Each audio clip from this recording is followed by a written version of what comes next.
नमस्कार मंडळी, आज आपण बनवणार आहोत झटपट अशी होणारी पनीरची रेसिपी। चला तर मग सुरुवात करूया।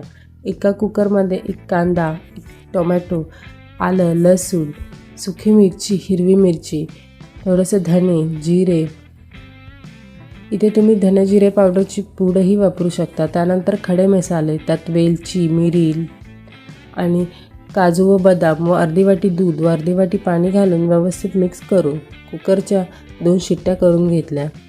कुकर गार होईपर्यंत पनीर क्यूब्समध्ये कट करून घेतलं।